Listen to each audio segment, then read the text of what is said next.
வணக்கம் மக்களே, நான் உங்கள் சலோமி ஏழுமலை பேசுகிறேன். இன்றைக்கி கிச்சனில் பார்த்தீங்கன்னா 1 பார்ட் சாம்பார் சாதம் எப்படி செய்யலான்னு பார்க்கலாம். 1 கிளாஸ் அரிசிக்கு 3 கிளாஸ் தண்ணி ஊற்றிக்கலாம். நான் ஆல்ரெடி ஊற வச்ச அரிசி பயிரை நான் போட்டுக்கிறேன். ஸோ உங்களுக்கு தேவையான வெஜிடபிள்ஸும் நீங்கள் ஆட் பண்ணிக்கோங்க. நான் கேரட், பீன்ஸ் அண்ட் முருங்கைக்காய் ஆட் பண்ணிக்கிறேன்.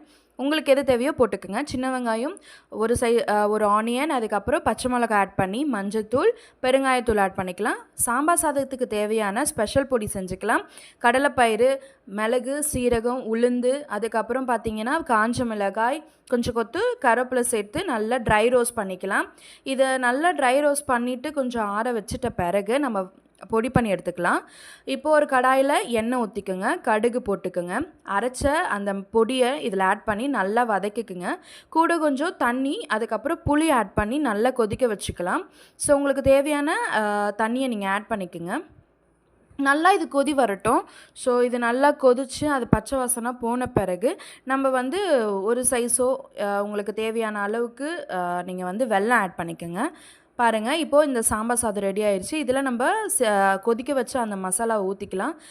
வறுத்த முந்திரி ஆட் பண்ணிக்கலாம், நெய் ஊற்றிக்கலாம், கொத்தமல்லி போட்டு நல்லா சுட சுட இந்த சாம்பார் சாதத்தை நம்ம இறக்கி வச்சிடலாம்.